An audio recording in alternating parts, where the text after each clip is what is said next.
ကျမအချိန်ခီးသွားဖြစ်လာတဲ့ပထမနေ့မှာပဲငွေစားသားကအစိတ်ခွက်ကင်ပြီးကျမစီလာခဲ့တယ်။ပုံကံမှုထီးနှံမျိုးဆက်ကိုဆက်အသက်ခံရမှုမရင်းနှီးတဲ့ပတ်ဝန်းကျင်ကိုကြည့်ရင်ဝတ္ထုထဲမှာသူကြီးလာရင်ပုံကံမယ်ဆိုတာကိုသတိရသွားတယ်။အမေနေမကောင်းဘူးမလားဆေးတောက်ပါအောင်။သူ့အတန်နူးညံ့ပေမဲ့မျက်လုံးထဲမှာတက်ဖြတ်လိုစိတ်တွေပြည့်နေတယ်။ကျမကရေလိုက်ပြီးလက်ခေါ်လိုက်တယ်။ဂုံတော်ရဒီကိုလာဆန်းမင်းကငါ့ကိုအစိတ်တက်ပြီးနောက်မှမင်းရဲ့အဖေမိုက်ကိုပါတက်ကူမိသားစုပိုင်ဆိုင်မှုကိုယူပြီးစစ်တပ်ထူထောင်ကပုံကံရင်ထီးနှံကိုရမယ်လို့ထင်နေတာလား။ဒီဟာယူကြည့်မိုက်တဲ့ကလေးရေ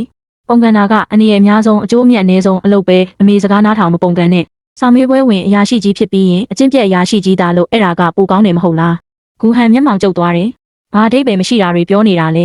မင်းကအရင်မင်းဆက်အိမ်ရှိမင်းသားရဲ့ကြံရစ်တဲ့သားလက်ရှိဘရင်ကသူ့ရဲ့တနာကျင်နာမှုကိုပြချင်လို့ဂူမိသားစုကိုမွေးစားခိုင်းထားတာပဲငါအဓိပ္ပာယ်မရှိပြောနေတာလားမဟုတ်လားဆိုတာမင်းကိုယ်တိုင်အသိဆုံးပဲပုံကန်တဲ့လမ်းကကြီးကျယ်တယ်လို့ထင်ရပေမဲ့တကယ်တော့အသက်ရှင်ဖို့တောင်မလွယ်တဲ့လမ်းနိုင်ရင်တိုင်းပြည်ရမယ်ရှုံးရင်မျိုးဆက်ကိုဆက်အသက်ခံရမယ်တင်ချိုင်းတောင်မရှိနိုင်ဘူးဒါပေမဲ့စာမေးပွဲလမ်းကမတူဘူးနှစ်ပေါင်းများစွာစာကြိုးစားရွှေစရင်ထဲနေမေပါအရာရှိလောကဝင်ပြီးရင်ကောင်းကင်မြင့်လဲပြန်နိုင်မယ်ပင်လေကျဲလဲကူးနိုင်မယ်မကြိုက်တဲ့သူရှိလားအပြစ်တင်စာတင်လိုက်သူတို့ယာရုကြအိမ်သိမ်းနေနေတန်ပေးခံရမယ်ဂူဟန်ကအေးဆက်စွာပြောတယ်စာမေးပွဲဆိုတာပညာရှိစကားတွေတင်ပြီးဘရင်နဲ့တိုင်းပြည်ကိုတစ္ဆာရှိရတာကျမရေလိုက်တယ်မိုက်တဲ့ကလေးဘာလို့ဒီလောက်ရိုးတာလဲပါဇက်ကပြောတာနဲ့စိတ်ထဲတွေးတာတူမဲထင်နေတာလားဒီမှာကြည့်အမေမင်းအတွက်ပြင်ထားတာတွေကတကယ်အသုံးဝင်တဲ့ပစ္စည်းတွေ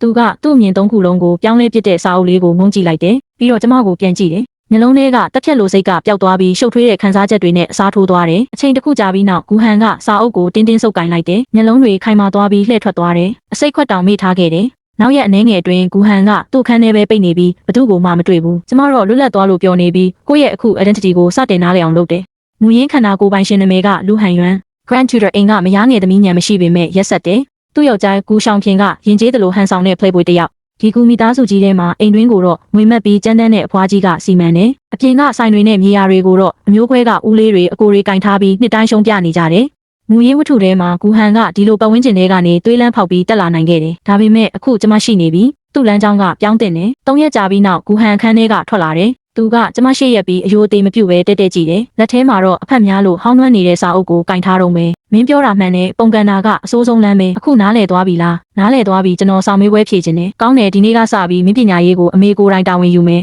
ဂူရှောင်ဖြင်ကစာကြည့်ခန်းထဲမှာထိုင်နေရကဒီသတင်းကြတော့မှင်ကြောက်တောင်လဲမတက်ဖြစ်သွားတယ်မတန်း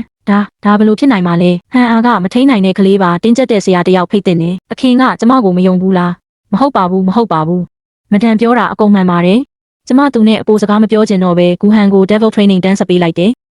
ကျမဂူဟန်ကိုစာတင်ကျောင်းမခေါ်သွားဘူးမြို့တော်ပိုင်းကစရင်ကံရုံးကိုခေါ်သွားတယ်အဲ့ဒီရုံးထဲမှာဂူမိသားစုအမျိုးခွဲကဒုတိယဦးလေးဂူရှိုးတာကသူ့မြေယာအထွက်စရင်ကိုစစ်နေတယ်